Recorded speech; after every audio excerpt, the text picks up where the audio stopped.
Hey, what's going on? Good morning, Mission students. Welcome to our series as we continue through the life of Joseph. And I'm really excited to go on this journey because I think Joseph has a lot to teach us, especially about what does it look like to deal with an uncertain future and some really difficult, hard times, while at the same time looking ahead to a better, brighter future that God had in store for him. So this has been a great series that we're in so far. So thanks for tuning in and checking this out. Just a quick reminder, we have live at 5 this evening. Love for you to join us for that because it's our last live at 5. In fact, tonight on Live at 5, I'm going to be sharing some exciting news about what we're going to be doing and how we're going to be changing up this YouTube channel. And we've really done that because we've gotten some great feedback from you as students. And so we're trying to make this the best possible experience for each of you as middle school and high school students. So join us tonight, live at 5, hear where we're going next. Be sure and vote on our crowdsource Saturday video from yesterday. There's a couple options for you to see or for you to hear about on there of how you can vote for something to experience on Live at 5 tonight, as well as this week's weekly challenge. You're going to want to go and check that out yourself. So check out that crowdsource Saturday video, vote by commenting below, and enjoy these teaching videos, and see you tonight at Live at 5. So, when you don't know how to do something, how to fix something, or how something works, what do? Ask a teacher? Ask your parents? Ask your friends? Ask someone you really know and trust? No! You go to the internet and ask some randos. But I'm not talking about creeps here, I hope. No, I mean the people of the internet! You know, those people who make how-to videos. Because chances are, if you're trying to figure out something, someone on the internet has already figured it out for you. Things like, how do I unsend a text? No. How do I do a winged eyeliner? How do I get rid of the zit by Friday night? How do I get out of gym class? How do I screen cap Snapchat without getting caught? They'll never know. But then there are things in life that don't have an easy fix, that don't have a simple solution, that don't have a how-to video. Things like what to do when you have problems with family, or when it seems like you have no control in your life, or what to do when someone has done something to you. I mean, clearly, they gotta go. The truth is, there's a lot of life that doesn't have a solution you can just find online. So how do you know what to do when you don't know what to do?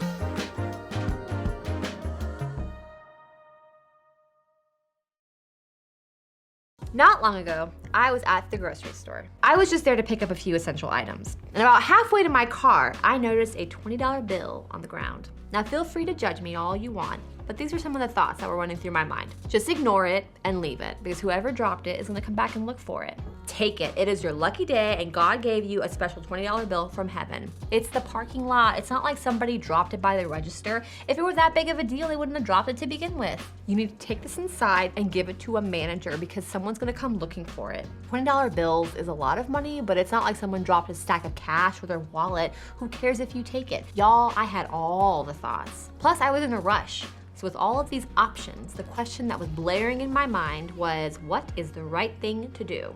What a dilemma. I mean, what would you do in this situation? Well, some of you would confidently say, I would take it to the manager. That's the right thing to do. And others of you would say, take the money. It's not a big deal. Finders keepers. Now, sometimes knowing the right thing to do, it just isn't simple in the moment. Ultimately, I decided to take the money to the customer service desk. But at that time, I just didn't know what to do. That's what we're talking about in this series. What to do when you don't know what to do. Now today, we're gonna look at the dilemma of what to do when you don't know what is right and what is wrong. It seems like doing the right thing should be clear and obvious, right? But we all know that isn't always the case. I mean, there's a reason why doing the right thing can be so difficult. Sometimes the right thing isn't obvious. It's like me standing in the parking lot, staring at a $20 bill, wondering if I took it, would it be like receiving a gift from God, or would it be like stealing? I mean, sometimes right or wrong isn't that clear. We see this play out all the time. Like if you're dating somebody, but you're texting somebody else a lot, and you're like, well, I'm not cheating on anyone, we're just texting, it's not wrong, right? or is it? Or if you have a friend who's doing something that really bothers you and you don't know if you should talk to them about it or not, and you're wondering, if I confront them, am I just gonna look like a total jerk? I mean, is this my issue? Is this their issue? Should I just get over it? Now, in both examples, you feel the same thing. The right thing isn't always obvious. And doing the right thing can also be difficult because sometimes the right thing costs us something. When I decided to return the $20 bill to customer service, I knew it would cost me something. For one, time, because I had to go all the way back in the store and have a conversation.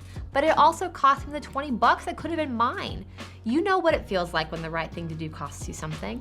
Maybe you know the right thing is to be honest with your parents, but if you're honest with them, you're probably gonna get grounded. Maybe for the rest of your life. You know the right thing isn't to go to that party, but if you don't go, you're gonna miss out, and y'all, the FOMO is real. You know that the right thing isn't to be in that relationship, but if you break up, you're gonna be single and alone. And sometimes doing the right thing costs you something. Sometimes the right thing is just no fun. There are moments when doing what's right isn't easy or exciting or even interesting. For example, you know the right thing is to babysit your younger siblings, but honestly, you don't want to do it because they are so annoying. You know the right thing isn't to let somebody cheat off of your test, but if you say no, then somehow you wind up feeling like a loser. You know the right thing is to decline when someone offers you a drink, but it seems like everybody else who's drinking is having fun, and why do you have to be so boring? You see what I mean? Sometimes what's right feels complicated, and even when we do know what's right, sometimes it's difficult to actually do it. So with that in mind, let's pick back up with the story of Joseph. Now, for the past 2 weeks, we have been on a wild journey with a boy who was sold into slavery by his own brothers. Now, even though we may not be able to relate to his specific circumstances, his life story has so much that we can apply to our own lives. And what we're gonna look at today can be a game changer for all of us. It'll help us to know what to do when we don't know what to do. We left off last week with Joseph sold into slavery. We pick up this week with what happened afterwards. We're told Joseph was given to work in the house of an officer of Pharaoh. Now, Pharaoh was like a king and an emperor and a president all rolled into one. Whatever Pharaoh said, that's what happened, period. So you can imagine how working for one of Pharaoh's important officials was kind of stressful. Depending on the situation, it could go really, really well, or it can go really, really bad. And there was no telling what kind of situation that Joseph was about to walk into. But, like we mentioned last week, the author was quick to point out that God was with Joseph and that Joseph had favor with the official, whose name was Potiphar. That means that Potiphar was a fan of Joseph's. So now let's pick up the story. The Lord was with Joseph so that he prospered, and he lived in the house of his Egyptian master. When his master saw that the Lord was with him and that the Lord gave him success in everything he did, Joseph found favor in his eyes and became his attendant. Potiphar put him in charge of his household, and he entrusted to his care everything he owned. From the time he put him in charge of his household and of all that he owned, the Lord blessed the household of the Egyptian because of Joseph. The blessing of the Lord was on everything Potiphar had, both in the house and in the field. So Potiphar left everything he had in Joseph's care. With Joseph in charge, he did not concern himself with anything except the food he ate. Things aren't so bad for Joseph because Potiphar trusts him. And things aren't so bad for Potiphar because with Joseph in charge, he is thriving. And then things take a really weird turn. Now Joseph was well built and handsome, and after a while his master's wife took notice of Joseph and said, "Come to bed with me." Now this tells us two things. One, apparently Joseph was kinda hot. Two, that his boss's wife noticed how hot he was. Now, this is where things get a little complicated because Joseph was a slave. He was obligated to not only obey Potiphar, but also obey his wife. And if he refused her commands, there was nothing holding her back from punishing him. I mean, it could cost him his status as a slave in their household, which was a much better household than the others, or it could even cost him his life. But if he did what she asked, that would create a whole other set of problems. I mean, she was married to his boss. Both options came with problems. It wasn't easy and it wasn't clear. There was no obvious answer. So what did Joseph do when he didn't know what to do? But he refused. "With me in charge," he told her, "my master does not concern himself with anything in the house. Everything he owns he has entrusted to my care.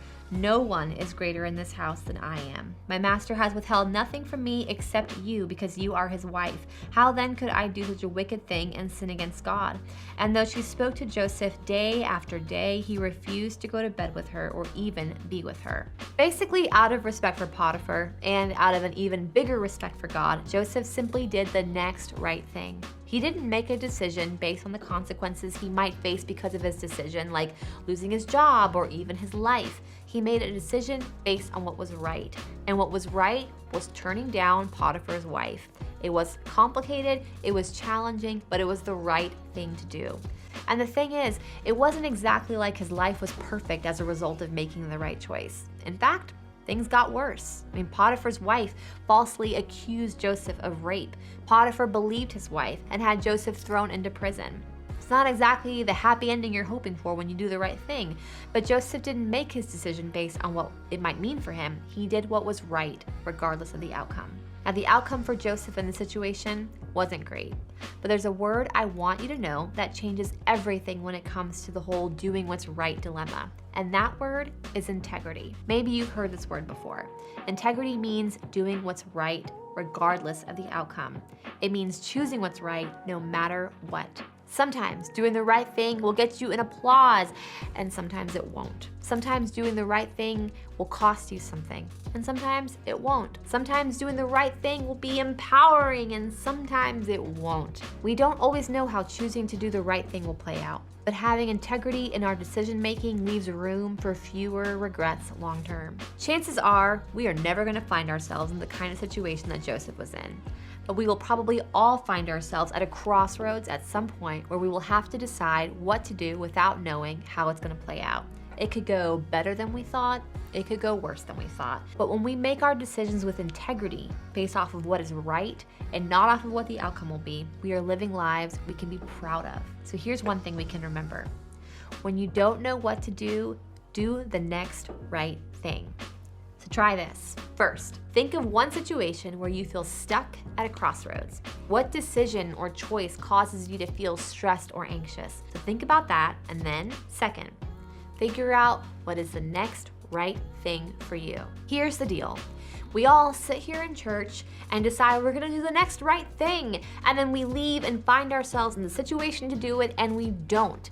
And that's because actually doing the next right thing is very often difficult. And because that's true, here are 2 bonus steps to make sure this thing really sticks. Bonus step 1, tell somebody the next right thing you're gonna do.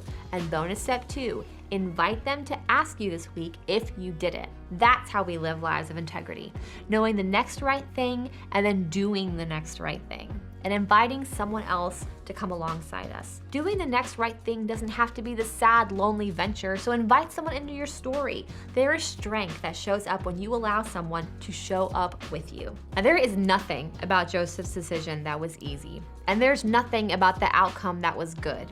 But that doesn't mean that every right decision leads to a difficult outcome, and there's just no way of knowing that sometimes.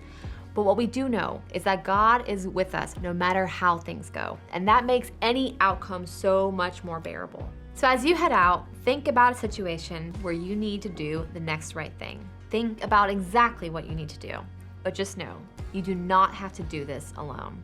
You can tap into the help of God and the help of others. So when you don't know what to do the next right thing.